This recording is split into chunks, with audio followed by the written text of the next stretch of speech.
எம்பெருமானி ஆத்ம பந்துக்களே, நலம் தரும் சொல்லை நான் கண்டுகொண்டேன். நமோ நாராயணா எனும் நாமம்.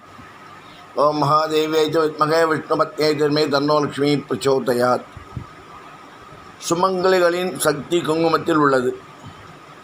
குங்குமம் லட்சுமி கடாட்சம் மிக்கது. பெண்கள் குங்குமிடுவதால் மகாலட்சுமியின் நீங்காத அருளை பெறுகிறார்கள். குங்குமத்தை மோதிரவிரலால் தான் இட வேண்டும். சிவப்பு நிற குங்குமமே புனிதமானது. சுமங்கலி பெண்களின் தலை வகிட்டின் நுனியை சீமந்த பிரதேசம் என்பார்கள். அம்பிகையின் வகிட்டில் உள்ள குங்குமம் பக்தர்களுக்கு சேமத்தை கொடுக்கும். சுமங்கலி பெண்களின் சீமந்த பிரதேசம் மகாலட்சுமி இருப்பிடம்.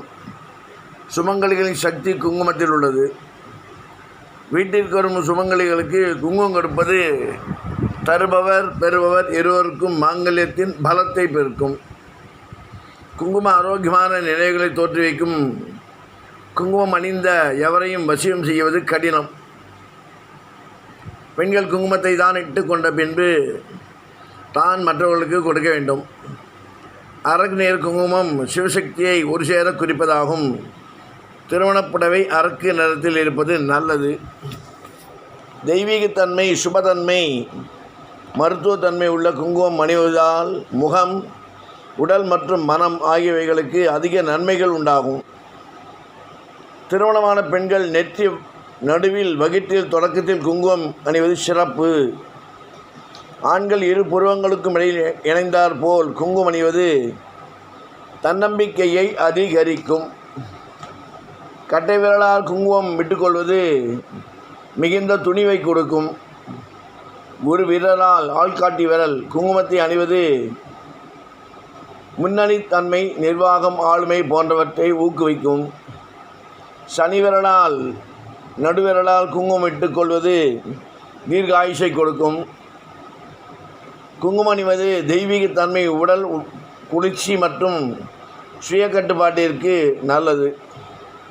மங்களம் தரும் குங்குமத்தை அணிந்து இன்னும் மங்களகரமான இருக்க உங்கள் வீட்டில் இருக்கும் இளந்தளிர்களுக்கு இந்த நல்ல நாளில் ஆரம்பித்து படிப்படியாக சொல்லிக் கொடுங்கள். எந்த ஒரு வீட்டில் பெண்கள் கௌரவமாக நடத்தப்படுகிறார்களோ, எந்த வீட்டில் பெண்கள் சிரித்து கொண்டு சந்தோஷமாக இருக்கிறார்களோ அங்கு திருமகள் குடியேறுவாள். இதுவே சத்தியம், இதுவே உண்மை. யார் சிறந்த கிருஷ்ண பக்தன்? பகவான் ஸ்ரீகிருஷ்ணரை மனதில் நினைத்தபடி பருத்திருந்தான் அர்ஜுனன். அப்போது அங்கு வந்த கிருஷ்ணர், என்ன அர்ஜுனா, தூக்கத்தில் மூழ்கிவிட்டாயா என்றார். அதற்கு அர்ஜுனன், தங்களைத்தான் மனதில் நினைத்திருக்கிறேன் என்றான். அர்ஜுனா, இந்த உலகத்தில் சிறந்த பக்தன் யார் என்று கேட்டான் கிருஷ்ணர். அதையும் தாங்களே சொல்லுங்களே என்றான் அர்ஜுனன். அதே சமயம் பகவான் தன்னையே சிறந்த பக்தன் என்று சொல்வார் எனவும் எண்ணியிருந்தான். ஆனால் ஸ்ரீகிருஷ்ணரோ பக்கத்து ஊரில் இருக்கும் மன்னர் ஒருவரை குறிப்பிட்டு அவரே சிறந்த பக்தர் என்றார். அதை கேட்ட அர்ஜுனன், அந்த மன்னர் என்ன அவ்வளோ பெரிய பக்தரா என கேட்டான். சரி, தன்னுடன் தேரில் ஏறி வா, பார்த்தால்தான் உனக்கு உண்மை புரியும் என்றான் ஸ்ரீகிருஷ்ணர். இருவரும் அந்த மன்னரை தேடி சென்றார். அவர்களை கண்டதும் வரவேற்ற மன்னர் இருவரையும் ஆசனத்தில் அமரச் செய்தார். அங்கு வந்த ராணியும் மன்னரின் மகனான 5 வயது சிறுவனும் பகவானின் பாதங்களில் சாஷ்டாங்கமாக வீழ்ந்து வணங்கினர். அதைத் தொடர்ந்து ஸ்ரீகிருஷ்ணர், மன்னா, நான் உன்னிடம் ஒன்று கேட்பதற்காக வந்தேன் என்றார். சுவாமி, தங்களின் விருப்பத்தை நாங்கள் நிறைவேற்றுவோம் என்றார் மன்னர். உங்களின் ஒரே மகனை எனக்கு தர முடியுமா என்றார் ஸ்ரீகிருஷ்ணர். தங்களின் விருப்பம் எங்களின் பாக்கியம் என்றார் மன்னர். மிக்க மகிழ்ச்சி, முதலில் இந்த சிறுவனை இருகூறாக வெட்டுங்கள். அப்போது ராணி அவனது கையை பிடித்து கொள்ள, வாளால் நீயே இச்சிறுவனை வெட்ட வேண்டும். சிறுவனின் வலது பாகம் மட்டும்தான் எனக்கு வேண்டும். அப்போது அவன் கண்களில் கண்ணீர் வரக்கூடாது என்று நிபந்தனையுடன் சொன்னார் ஸ்ரீகிருஷ்ணர். மன்னரும் அதற்கு சம்மதித்தார். அரசபையே ஸ்தம்பித்து விட்டது. கடைசியாக எதுவும் சொல்ல விரும்புகிறாயா என்று சின்னரிடம் கேட்டான் ஸ்ரீகிருஷ்ணன். பிறந்த முதல் கிருஷ்ணா கிருஷ்ணா என்றே எனது இதயம் துடிக்கிறது. என் உடலை தங்களுக்கு அர்ப்பணிக்க எப்போதும் தயாராக இருக்கிறேன் என்று கூறி ஸ்ரீ கிருஷ்ண நாமத்தை ஜபிக்கத் தொடங்கினான் அந்த சிறுவன். வாழ்வுடன் மன்னர் நெருங்க ராணி சிறுவனை பிடித்து கொண்டால் அப்போது சிறுவன் கண்களில் கண்ணீர் பெருகியது. அதை கண்ட ஸ்ரீகிருஷ்ணன் உடனே நான் தான் கண்ணீர் திண்டக்கூடாது என்றேனே, அதுவும் ஒரு கண்ணீர் மட்டும் ஏன் என கேட்டார்.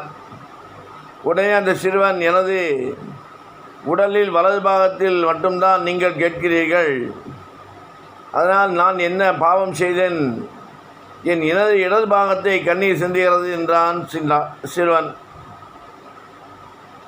இதை கேட்டு அங்கு கூடியிருந்தோர் அனைவரும் கண்ணீர் சிந்தினர்.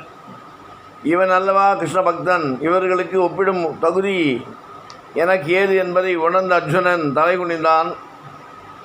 அவனை பார்த்த ஸ்ரீகிருஷ்ணன் புன்னகை புரிந்தார். இது அனைத்துமே கண்ணன் நமக்கு ஒரு பாடத்தை ஏற்படுத்தி அதன் மூலம் நமக்கு வாழ்வில் ஒரு தெளிவோடு இருக்க வேண்டும், பக்தியில் எப்படி இருக்க வேண்டும் சிறப்பாக என்பதை உணர்த்துகிறது.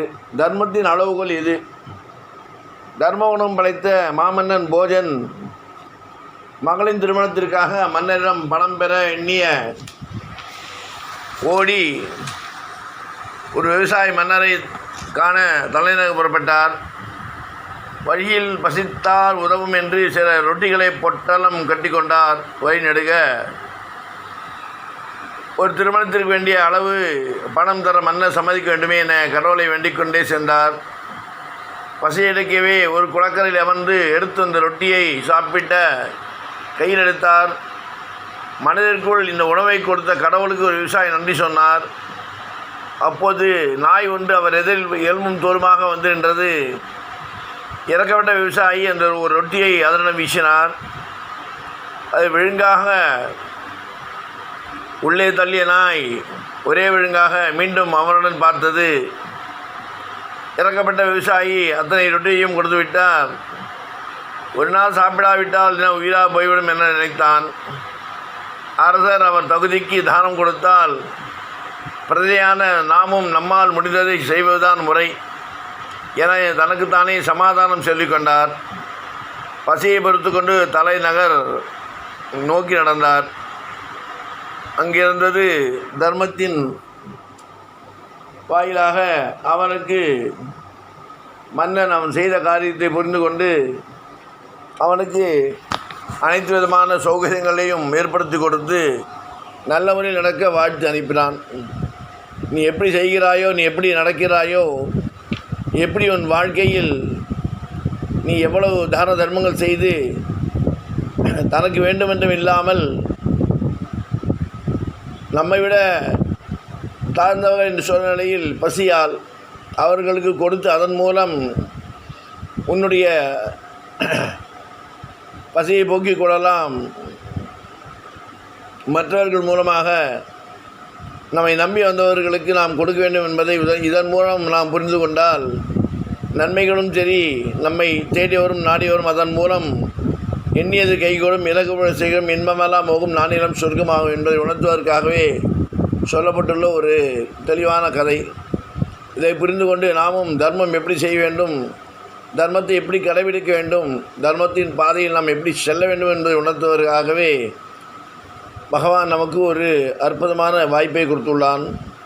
இதை புரிந்து கொண்டு தெரிந்தவர்களாக எல்லோரும் நலமாக வளமாக வாழ்வோம். நாடும் வளம் பெற வேண்டும், வீடும் நலம் வளம் பெற வேண்டும் என்று பிரார்த்தித்து ராமராஜ்யம் ஏற்பட ராமானுஜரை பிரார்த்தித்து ஆசீர்வாதம்.